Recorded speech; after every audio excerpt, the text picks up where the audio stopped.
Welcome to Family Business World. I'm your host, Dr. Dale Caldwell, and I have two dynamic entrepreneurs from Estro Digital. How are you guys doing? Fantastic. Excellent, Feeling excellent. great. Christian and Steve. Thank you for having us. Yes, well, it's an honor to have you, and I'm really getting to know you and really excited about all the good stuff that you're doing. I love your energy. You know, you're a new family business. A lot of times we have these 100-year-old family businesses, so we want to talk about some new family businesses.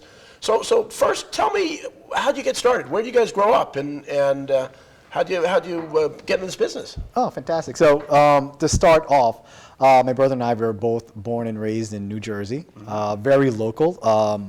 We actually graduated high school in Bergen Catholic up in North New Jersey. Okay. We're both Rutgers University graduates. Nice. Which campus? New Brunswick. So New Brunswick. Okay, good. So we're both Rutgers University graduates. And growing up, our parents are immigrants from the Philippines. Wonderful. So what they are always telling us is, our mom is a retired nurse. She's been retired for quite a few years, and our dad, he works he's a programmer at UPS over in North New Jersey. But when we were growing up, our parents always said, "Look, you're in America. You want to own a business." They didn't know the word entrepreneur. They don't even know what that means. But they said, you have to own a business. Everyone in America who's successful owns a business. That's what they said. Love it. Growing up. They didn't push us to be doctors or engineers. They just said, you have to own a business. That's all they said. I love that. And we graduated college. We were both working. Steve and I were both working in marketing.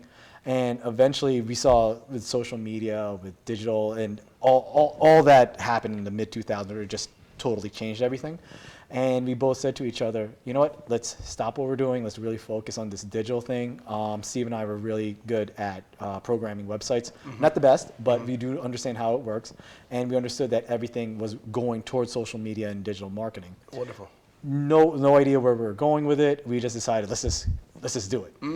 So what happened was that Steve and I just went out there saying, oh, look, we're opening this business. We want to work on social media and digital marketing, and we make websites. That's all we did, all we said. Then eventually someone said, can you make our website?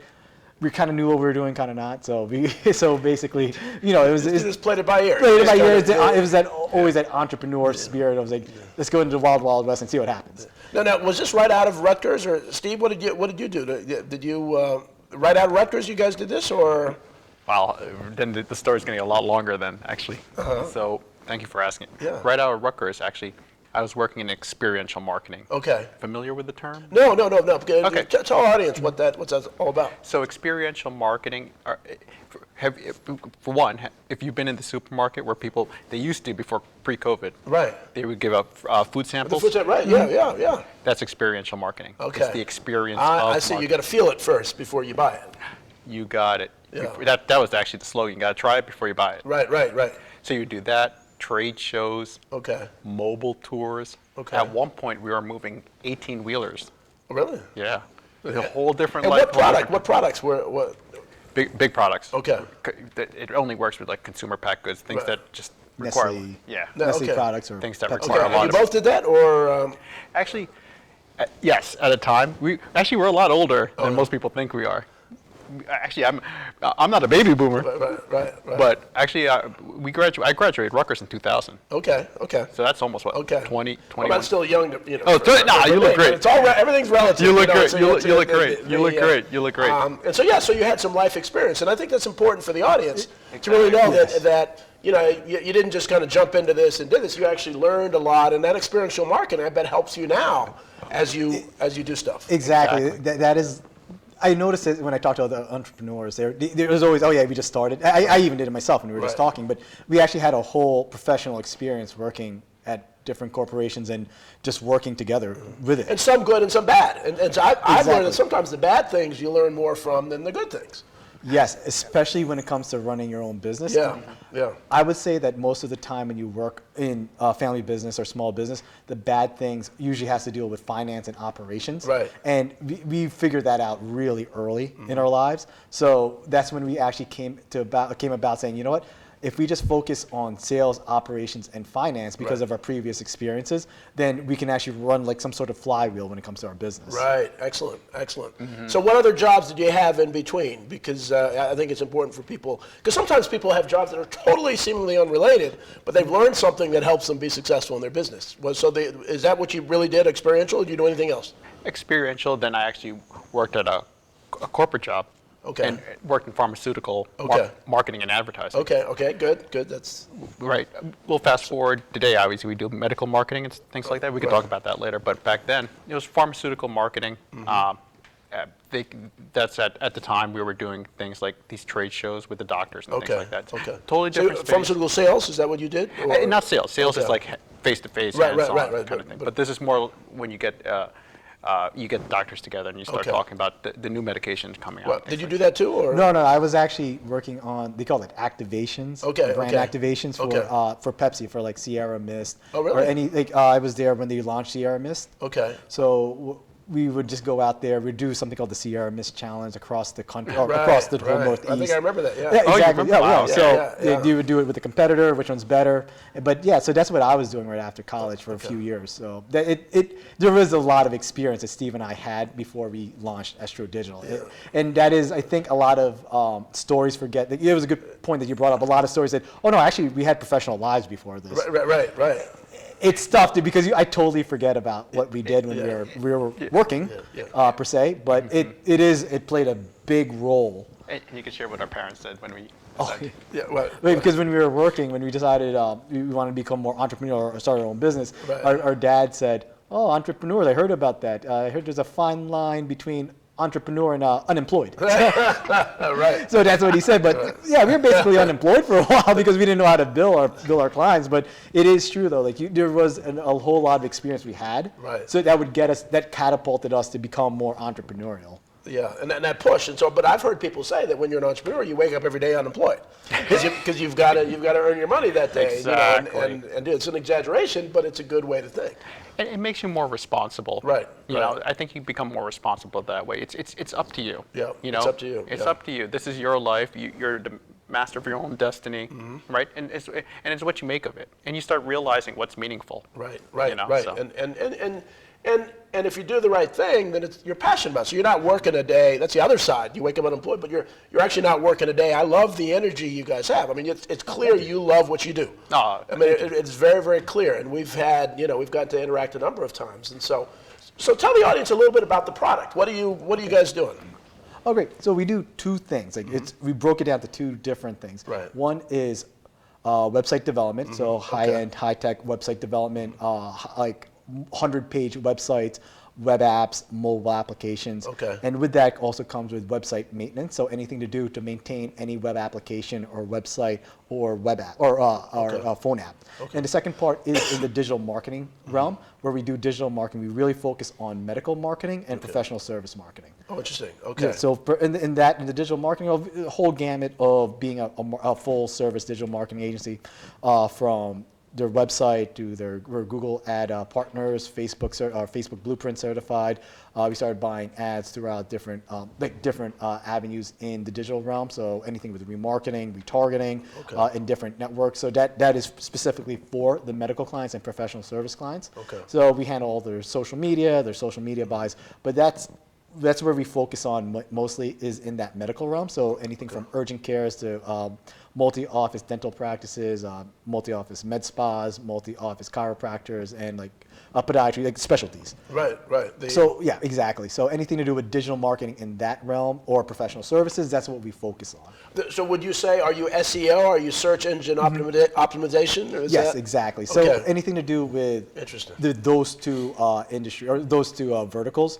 Right. We're not a traditional marketing agency where we'll take on branding, different disciplines when it comes to marketing. Right. We're more into the realm of medical and professional services. Okay. Everything else we could work on consultations and Okay. branding, but our strengths are basically in what we call process marketing. Okay. So it's a lot of stuff where it's like throughout the year we have what we're doing throughout the year, and we repeat it throughout the year so we can get more patient acquisitions or more leads for the professional clients or professional service clients. Interesting. So now, Professor, I have a management consulting firm called Strategic Influence. You would work with that kind of firm, with that professional services in consulting and training, or not? Or, Oh, we would consult on what to do. yeah. Actually, What meaning? So my firm is a consulting firm. Okay. Would you guys do the marketing for that kind of firm, or you really just focus on medical?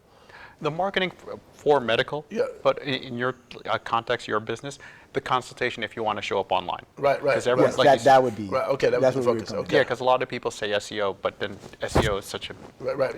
it's such a big thing to grasp. Like, what is search engine optimization? It basically means showing up top of rank on Google Right, or right. Bing or whatever search engine. Right. But that requires a lot of content creation. Right. And that's something people don't realize. Oh, what do you mean content? Just like we're doing today, just talking, Right. chit-chatting, and you're there to be a thought leader. Right, And that's right. how you start building up that SEO. And you try to have a consistent theme, right, throughout Exactly. being consistent will help you, have higher placement. The question is too that, it used to be you just needed a website, a nice website, but now you need mobile applications too. It's not enough to have a website. You guys talk a little bit about that. Well, Yeah, it is.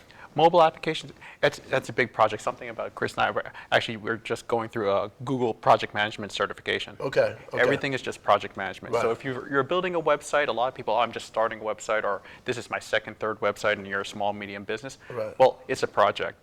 And just like building a building, Right. what's the foundation? What are the blueprints? Right. And then how are you going to put that together? Right. A lot of people don't realize that this thing could take 6 to 9 months. They think it's going to happen in To do it the right way, yeah. do it the right way. You have to have the other side work together, because there's a lot of content that needs to be created. Right, Right? Because you need to come up with a standardized process. The first step's a copy deck. Right. From the copy deck, put it into design, lock the design, and go into development. So when you say copy deck, I was very sensitive to the audience and what. Oh, yeah. So the copy deck is what? Just so if you're working with a client, because a lot of family businesses, especially the older ones, really don't have a clue about Right. SEO or we'll have a website, but the website's static. It doesn't do stuff. So how do you go? If you're working with because a lot of the businesses watching are older businesses, haven't really done much with that. What would be the first thing you guys would do if they came to you? Great question. The first question, or first thing you need to think about is ask yourself, what is your business? What's your brand persona? Right. What's the brand avatar? Right. Again, these are all marketing terms, but think about it.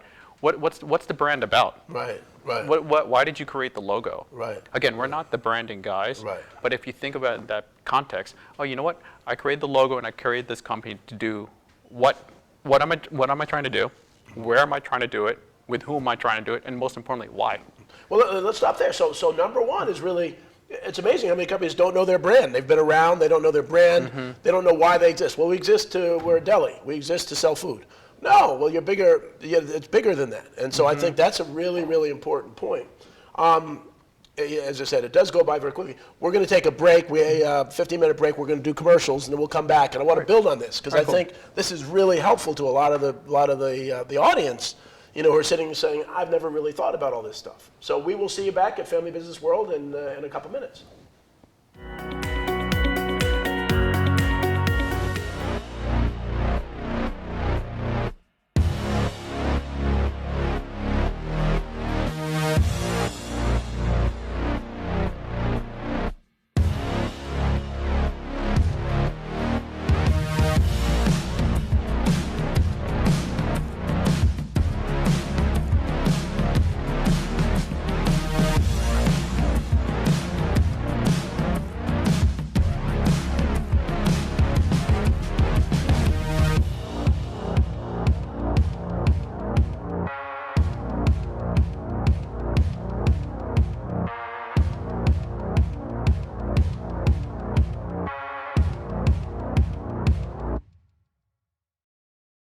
So, I'm kind of new here, but I've noticed a trend.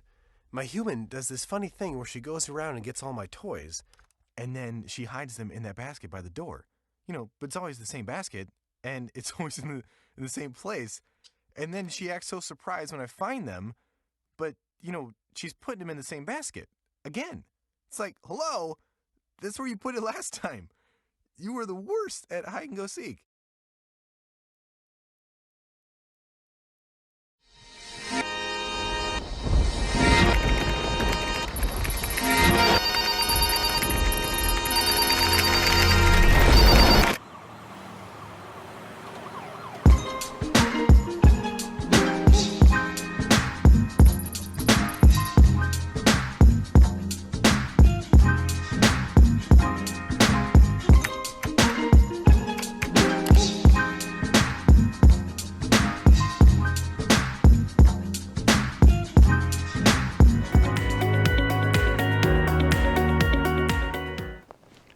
Welcome back to Family Business World. I'm your host, Dr. Dale Caldwell. We're with the owners of Estro Digital, who are extraordinary experts at really building your digital platform and your digital presence as a small business.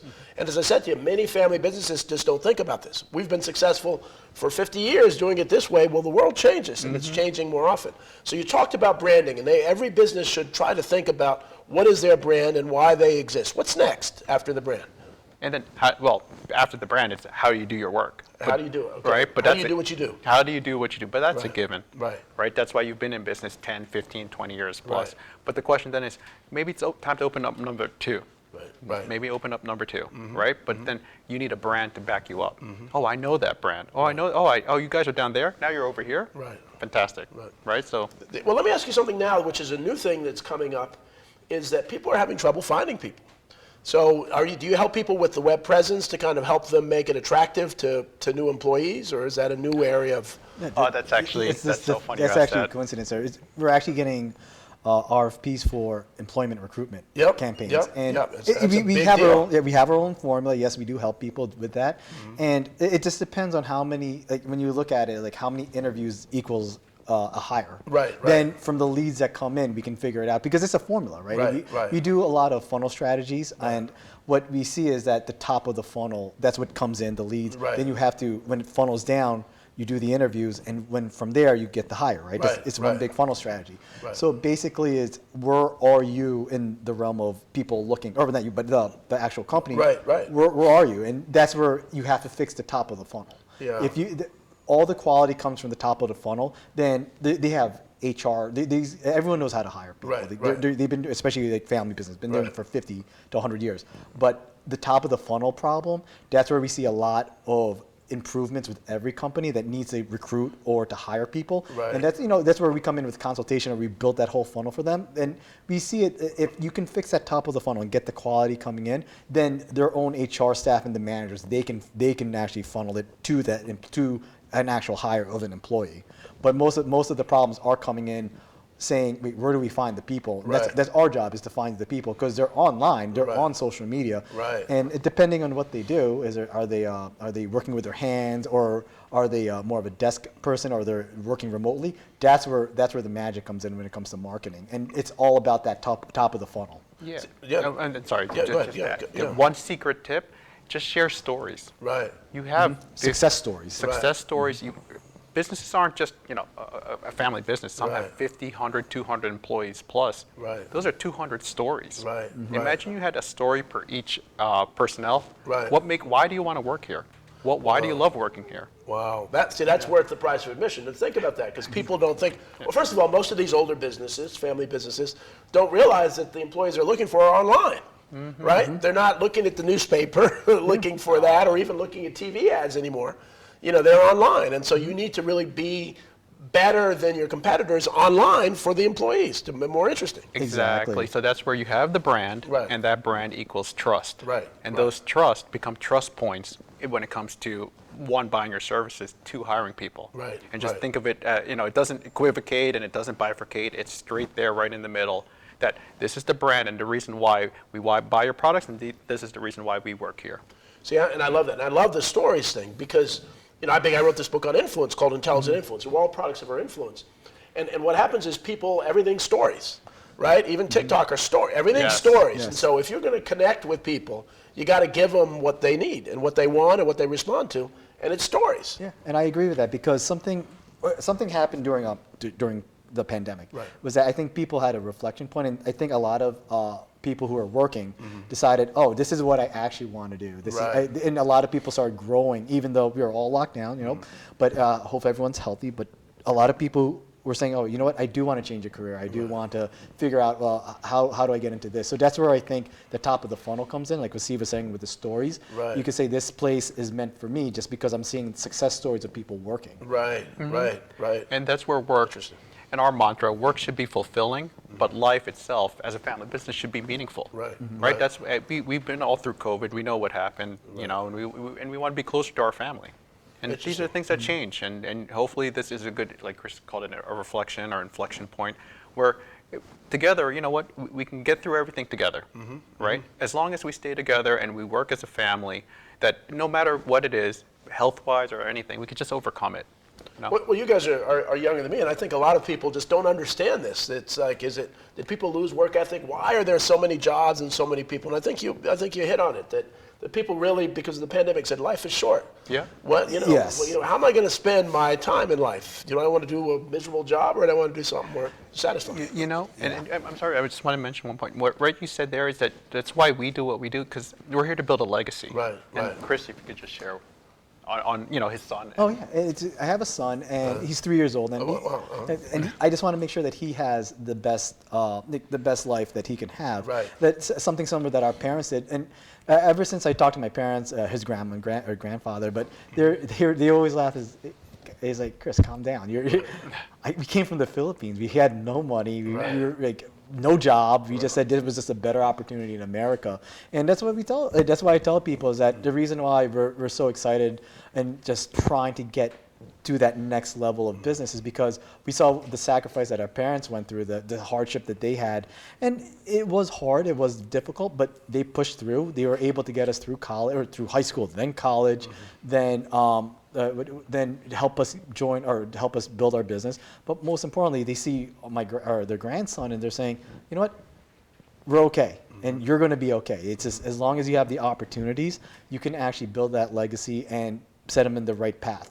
But that's something that to bring again what you brought up with COVID and the pandemic. People are just looking for more fulfillment now, and they're just trying to figure it out because, like you said, life is short, and it made everyone rethink what am I doing in my life for work. That's what I think happened. Right. And most importantly, it came back to health and family. That's what I think really just happened. Yep. And legacy. I'm big on legacy. My biggest fear is that the world won't be any better because I'm alive.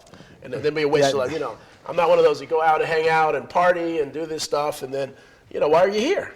You're here to make a difference. And I think that's important. So I love that legacy, that really legacy piece. So what other things are you doing with businesses? What are some of the hot things that a lot of your clients are asking for? Well, you nailed it right on that. We didn't even talk about this, guys, but the recruitment thing is the biggest issue out there. Interesting. And they're saying, hey guys, can you use your marketing strategies? Yeah. You guys are experts at marketing. I said, okay, why don't we take what we know how to do with all the medical clients or whatever clients. All the leads that we generate, but flip it towards employment. Yeah. And like I said, it's all trust and it's all stories. Mm-hmm. And you just need to nail down your brand. The why of the brand, and that's why people work for them, Interesting. It's not only about corporate culture and things like that. You could be a 100, 200 person company or even a 10 person company looking for workers. But people work where they want to work and feel like a family and feel like they're home. So wonderful. Now, do you use a lot of subcontractors, or do you have a big staff, or how many people are part of your team? Well, for the most part, it's my brother and I. Okay. Right. We have a handful of people who work with us, but it's really we're the brains of the operation. Right. We've taken not only marketing in college experience, that Google Project Management certification. We actually just did that digital business executive education with Emeritus in Columbia. So we get it, and it's natural for us. We understand how it works, and for yourself, like you're in consulting, we know what to do when it comes to this. How do I get my name out there, and how do I get people online? It's different. How do I get my name out there online? Maybe you need a channel, just like this. We're talking, and you're around a lot of experts like ourselves, but it's hard to get your name out there. Right? You have to cut through the clutter. But maybe you could be the big fish in a local pond. That's the one thing people really. You don't have to be the global company, but you have to be the big guy in what you do and be the subject matter expert. So. Well, one of the biggest things I've learned, I've been at Rothman for 3 years, and we work with all sorts of, is so many of the 100-year-old family businesses did one thing. And so there's one is 160 years old in Newark. They put the metal around paintbrushes. They've done that for 100. Now they're expanding to cosmetics and other things. But just doing that. There's another one that does, some screws. And so it's really interesting that, you don't have to be, and we think you have to have 10 different products so you can't survive. But to be really, really good in your space is really, really important. You can help them get deeper. But when you're part of that type of infrastructure and you're the best at it, Yeah. that's the one thing that one of our mentors said is that if you're really good at that one thing, you're always going to be employed or you're always going to have a business. And hearing that, it's you need to be that good, especially in our realm. We're a service-based business, so we Right. have to show that we understand what the current market is, and we are the very best you could talk to. And that's something that we like when you hear a story like that. If they're the best at it, you'll never go away from that company. Right, right. So how do you, because there's a lot of noise in this space. You know, I get emails from, other parts of the world, do you need any of this? Do you need that? We can do this. How do you stand out and, against all the competition out there trying to do what you do? Well, we practice what we preach. We're here today. Right. People see us. We put out YouTube videos. We put out Instagram videos. We put out tips on our email blasts, our email newsletters. Okay. These are things just to keep our name out there. Name recognition. Name recognition, network with people, and then expand that. And obviously put ourselves out there. We don't, like everyone else, they say, oh, well, I don't want to do that. I don't want to do videos. I'm a little, you have to do it. Yeah, there's no choice. People There's no are visual. choice. People are visual. If you can't, if you don't want to be on a video, you're in yesterday's news. Yeah, we're not even 2000, and we're going Right. to 2022. Right. We're light years ahead We're of closer to 2040 than we are to 2000. so. Yeah, exactly. Well, I was just watching. I was in Ohio, working with a client, and they have the show. What is it? The Avatar, where the singers. Have you seen that? Where The and I'd seen that massing, technology where you could be anybody, and it looks on stage like they're real. Yep. And that's going to be a new level of digital marketing. Your business. That is Yeah. the future. Yeah. So anything to do with anything like that realm, That realm. That- And I that's know it's gonna be the expensive future. right now to do that, but give it time. That's Yeah, gonna But be we didn't even talk about the metaverse. Meta or NFT. That's a whole different conversation. Yeah. But we really stand out. We work with our clients. Okay. To be perfectly clear, we go out and visit them and we build a relationship with them. Good. And most importantly, we go belly to belly and just make sure that they see us. Then that's something that makes us different than working with anyone else, especially across the country or a different part of the world. We will go visit them and we will have that type of relationship. We learned that a long time ago, was that it's all about having that relationship with our client base so that they can call anytime and they see us face to face. So why don't you? We're at the end of time. Oh unfortunately, my it goes by- gosh! I could have kept on going. So if you could tell the audience, the kind of website, how do they get in touch with you? If they're really stimulated by this conversation, which I'm great. sure they are. Great. You can visit us on our website. That's Estro Communications. That's with an S, that's plural.com, estrocommunications.com. You can find Steve and myself on LinkedIn under Chris Estro or Steve Estro, or you can find our real names, Christian Estrellado and Steve Estrellado. We cut it short just because it's easier to type in. And people butcher the name. Yeah, also they misspell it. But most importantly, you can find us on LinkedIn and message us. And you can email us. You can find our emails on our website, estrocommunications.com. And we're always open to a conversation and anything to do to help your business and help your services. Hey, Oh, thank Steve. you. Thank you so much. Chris. Thank you very Thank you so much. Thank you for watching Family Business World. I hope you learned a lot from this. I know I did. And so we will see you next week on Family Business World. I'm your host, Dr. Dale Caldwell. Have a great week.